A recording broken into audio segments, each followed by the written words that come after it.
Aujourd'hui à 109, votre toilette contient-elle une mine d'or? Sans doute que oui.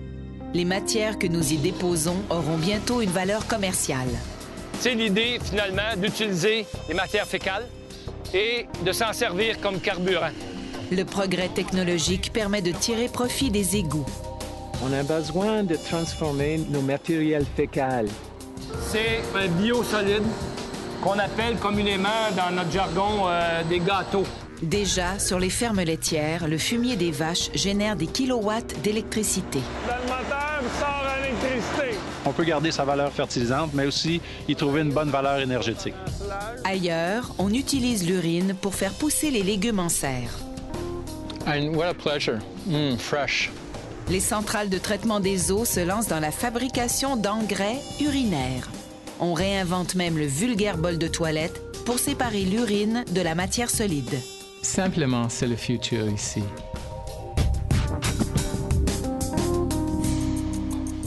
S'il y a un sujet dont on préfère ne pas parler, c'est bien celui des toilettes. Et je suppose que vous préférez ne pas en entendre parler non plus. Mais attendez, il y a des innovations technologiques qui transforment non seulement le bol de toilette, mais également ce qu'on y dépose. Côté technologie, on trouve dans cette plomberie haut de gamme des appareils sophistiqués avec bidet et séchoir intégrés. Au Japon, il y a même des toilettes qui font des tests d'urine. Côté environnement, il y a les toilettes qui économisent l'eau et bientôt des toilettes qui vont séparer les matières solides et liquides pour mieux les recycler. Car si vous ne le savez pas, on peut faire du carburant pour les voitures avec nos besoins. Eh oui!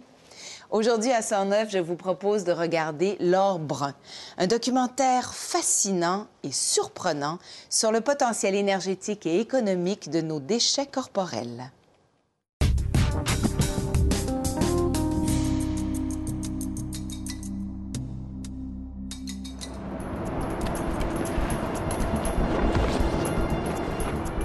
Après la tombée de la nuit, un aventurier s'apprête à plonger dans l'abîme. Cet homme se glisse sous terre pour explorer le réseau des égouts de Montréal. Pendant son périple, il tourne des vidéos qu'il mettra ensuite sur Internet.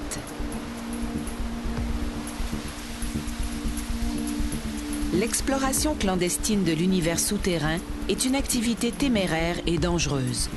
Mais certains de ces aventuriers veulent attirer l'attention du monde sur l'inimaginable quantité de déchets humains engloutis dans ces rivières souterraines grouillantes de coliformes.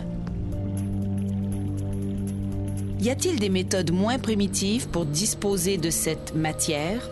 Peut-on la recycler? L'utiliser à meilleur escient? La vendre peut-être?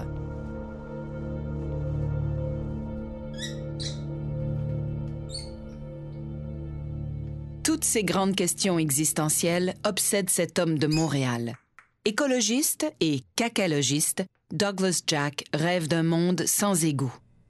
Chaque jour, les statistiques sont que les 1,8 million de personnes sur l'île de Montréal, ils plongent les toilettes 4 fois par jour, 5 gallons par livraison. Dans son appartement de Ville-la-Salle, Douglas développe des méthodes pour traiter naturellement les déchets corporels. L'être humain et l'excrément que nous avons chaque journée, c'est fondamental pour notre relation avec la Terre. Aujourd'hui, il finalise le prototype d'un filtre naturel. L'eau d'égout contenue dans le cylindre est filtrée par le sol et fertilise en même temps une pousse d'arbre. J'étais 10 ans quand mon père m'a amené pour faire les tests de coliformes sur un lac. Et j'ai commencé à comprendre que les systèmes septiques, ils ne fonctionnent pas. Les systèmes mécaniques, c'est pas assez fort, c'est pas assez intelligent pour traiter les matériels complexes. Mais la nature, ils ont des forces qui sont incroyables.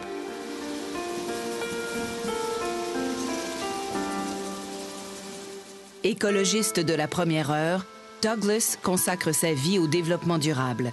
Il a travaillé sur des projets d'études en design urbain avec l'Université McGill et il a fondé l'organisme Communauté indigène en 1994. Il nous amène aujourd'hui à la biosphère de Montréal, qui a son propre système écologique de traitement des eaux usées. Lorsqu'on tire la chasse à la biosphère, toute la matière est canalisée vers un marécage aménagé pour assainir l'eau. René Brunet est un des scientifiques qui travaille à la biosphère.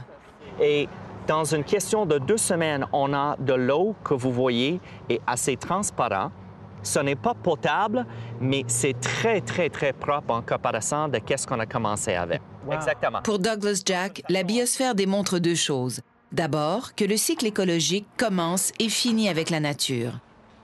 Ensuite, qu'il faut apprécier la juste valeur de la matière que nous perdons en tirant la chasse. Plutôt que de l'évacuer jusqu'à l'usine de filtration, pourquoi ne pas la recycler? Est-ce que nos excréments pourraient servir à quelque chose? Douglas poursuit donc sa recherche au Vermont, où l'on transforme le fumier des vaches en électricité.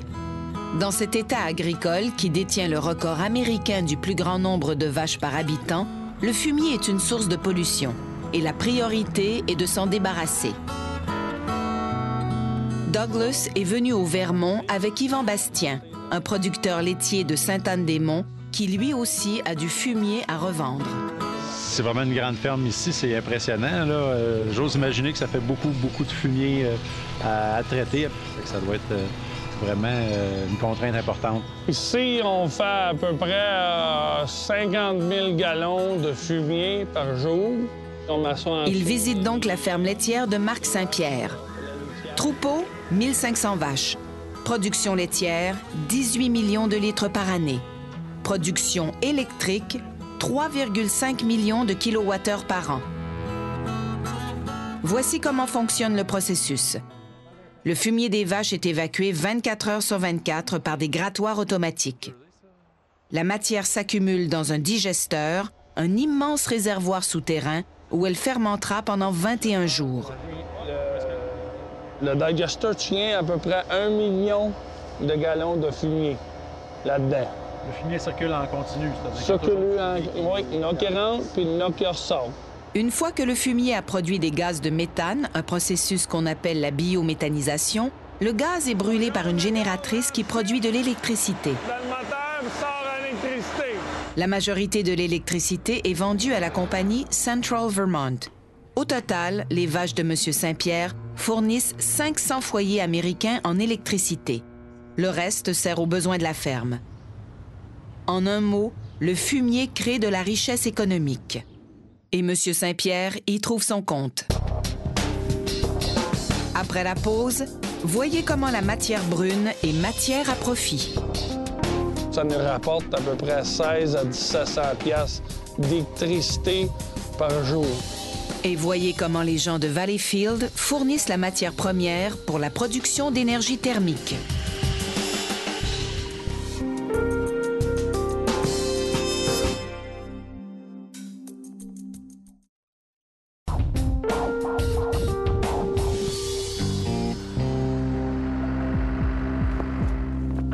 Chez nos voisins du Sud, la compagnie d'électricité Central Vermont a mis sur pied le programme Cow Power pour acheter une partie de son électricité chez les producteurs laitiers qui génèrent de l'énergie avec les excréments des animaux de la ferme. La biomasse des vaches produit des gaz de méthane qui font tourner des génératrices. Avec ses 1500 têtes de bétail, le producteur laitier Marc Saint-Pierre roule sur l'or brun. Et nous autres, ça nous rapporte à peu près 16 à 1700 piastres d'électricité par jour, tous les jours sur 365 jours. Mais attendez, ce n'est pas tout. Les restes de fumier qui sortent du digesteur sont séchés et ensuite épandus sur le plancher des étables pour remplacer la paille ou le brensi. La merde de vache. Ouais, la merde de vache recyclée pour mettre en dessous des vaches. C'est comme une mousse, oui. Oui. Ça, c'est une partie du revenu du digester. On se sauve un gros 1000 $ par jour. Nous n'avons pas besoin d'avoir peur de ce produit parce que c'est bon pour le monde. Jamais j'avais entendu parler que ça pouvait être possible de réutiliser le fumier comme litière.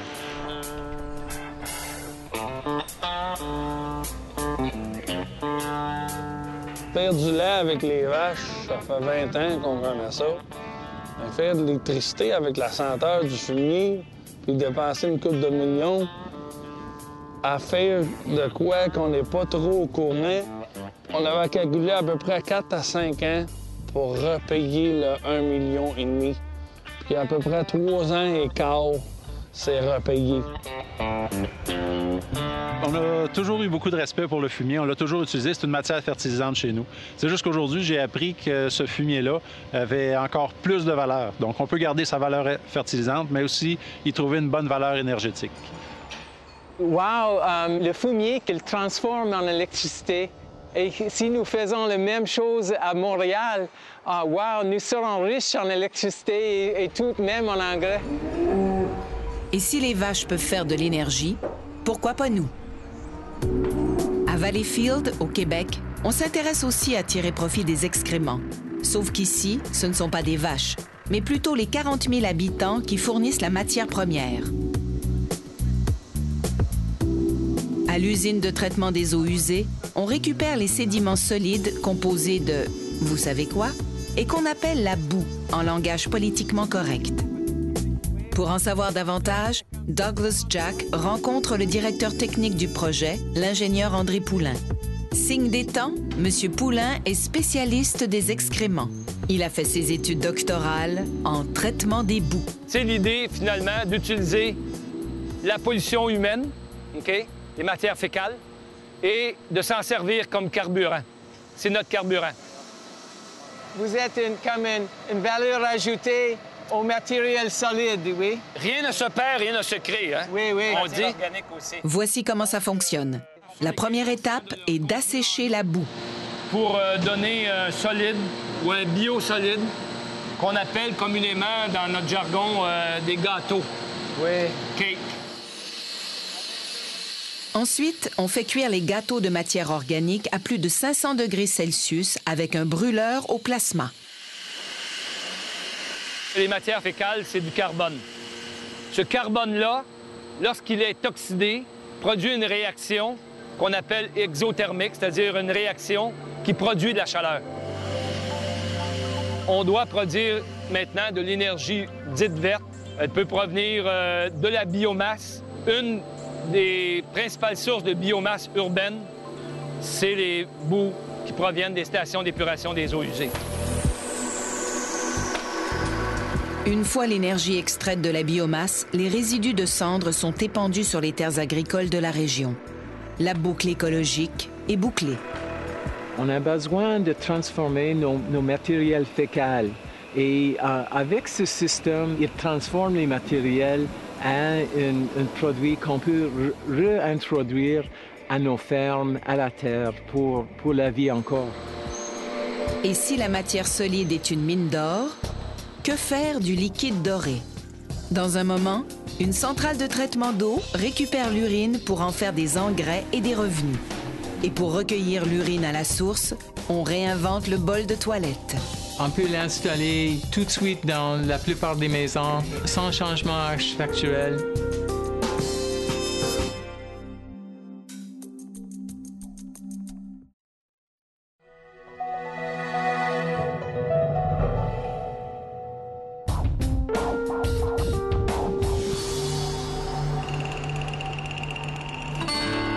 Dans les communautés riveraines, l'accumulation des déchets humains est toujours une source d'inquiétude environnementale. Prenez la péninsule de Cape Cod, où la population s'est accrue de 75 % en 25 ans et le nombre de fosses septiques aussi. Les nappes d'eau sont menacées et les écologistes essaient de réinventer le bol de toilette pour permettre le recyclage. Conrad Geyser a fabriqué son propre bol écolo. Son bol sépare les matières solides et liquides dans différents compartiments. C'est ce qu'on appelle une toilette à détournement ou diversion toilet. La technologie que Conrad a construite ici, c'est fantastique, c'est simple. Pendant que la matière solide s'accumule dans un bassin de compostage, l'urine, elle, est évacuée vers des réservoirs à l'extérieur de la maison. Car pour pouvoir recycler les matières organiques, il faut d'abord les séparer. So these are the two storage barrels. They store the urine till the growing season, at which point the urine's used in the vegetable garden, diluted 1-to-1. Comme la toilette à détournement préserve l'urine à l'état pur, ce liquide riche en nitrogène sera utilisé comme engrais pour l'agriculture.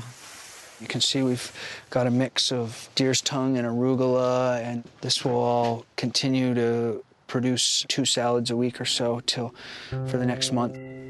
Urine is a great untapped resource. It's just a fantastic product of our bodies that's separated deliberately through an amazing system and comes out as a very unique mix of chemicals.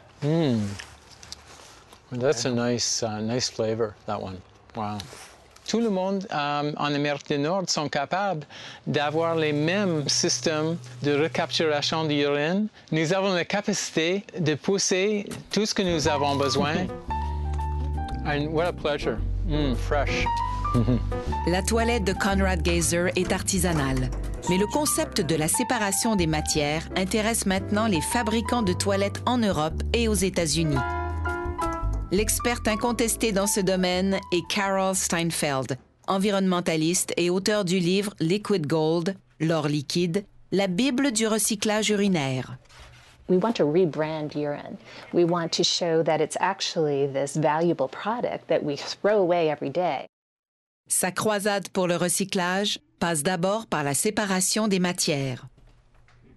Urine leaves us via its own drain, and poop leaves us via its own drain. So to design a toilet that captures both but keeps them separate really is a natural thing. The nutrients that we feed plants are mostly in the urine stream alone. So when we keep that separate, we have a nutrient source that doesn't present the pathogen challenge that feces does. Postmom Ecology EcoDry. Naturellement, Carol Steinfeld, à la fois écolo et femme d'affaires, présente sa collection à 2 acheteurs intéressés. These are a little pricier than a regular toilet. This one retails for about $5.75 US. In the whole world, there's 5 billion people, and they're nearly all doing it wrong. They're putting it down the river or under the ground or in the ocean. And it's becoming really apparent that that's disastrous. Ces technologies ici, pas chères, disponibles, on peut l'installer tout de suite dans la plupart des maisons, sans changement architectural. Simplement, c'est le futur ici. De changer les habitudes sanitaires du monde entier n'est pas une mince affaire. Mais ces idéalistes se permettent d'y rêver, une toilette à la fois. La baie de Chesapeake en Virginie est un autre plan d'eau menacé par les excès de pollution humaine. Dans ce cas-ci, ce sont les égouts de Virginia Beach. La station d'épuration fait le recyclage de la biomasse et fait des profits avec sa matière fécale. Elle met en marché sa propre marque de terreau, utilisée par les pépinières de la région et vendue dans une 50aine de centres de jardinage en Virginie. La centrale régionale de traitement des eaux s'est également associée à une compagnie canadienne pour vendre son urine. Grâce à une technologie développée à Vancouver, les résidus de l'usine de traitement sont ingurgités par cet appareil pour en extraire un engrais de haute qualité, le Crystal Green. Paul Moschino représente la compagnie canadienne Ostara. Much like making fine wine from grapes, we take the liquid that's squeezed out of the sludge, bring it into our reactors here, that precipitates and creates this crystal green product. It's used on golf courses on the greens. It's used in the turf market for growing grass. It's used in horticulture for strawberries and flowering plants. It's used in a variety of areas. Le Crystal Green est un dérivé de la struvite, un minéral de phosphore formé par l'urine et qui a une valeur commerciale.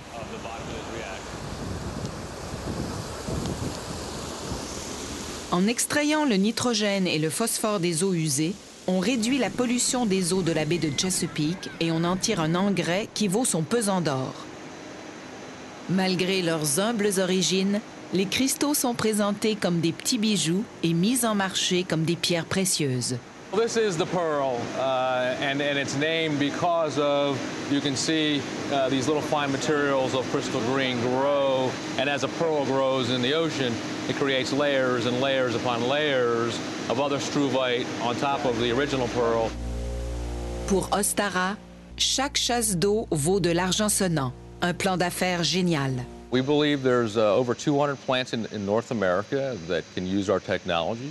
We're now deploying systems into Europe and Asia, and we've run pilot plants throughout the globe. So the total opportunity for us is broader than just North America. Et qui a dit que l'argent n'avait pas d'odeur? En tout cas, notre Indiana Jones, dans le dédale des égouts de Montréal, devrait bientôt sentir le filon. Car au bout du tunnel se trouve la 4e plus grande usine de filtration au monde, celle de Montréal. Un véritable Eldorado de l'or brun. C'est ici que se termine le premier volet de l'or brun. Nous avons vu comment la matière organique peut être recyclée et transformée en énergie. La semaine prochaine, nous visitons une ville suédoise où les autobus et les voitures roulent avec du biogaz fait avec des déchets humains, végétaux et animaux. Kristianstad, une ville de taille moyenne qui a juré de se départir du pétrole. C'est assez extraordinaire de constater que de la boue comme celle-là deviendra du carburant pour faire fonctionner des voitures. Nous accompagnons Robert Laplante, directeur général de l'Institut de recherche en économie contemporaine, venu étudier le modèle suédois.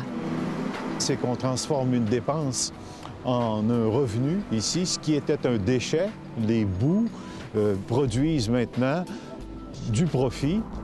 Avec Montréal, qui a l'une des plus grandes usines de filtration au monde, serions-nous riches en or brun?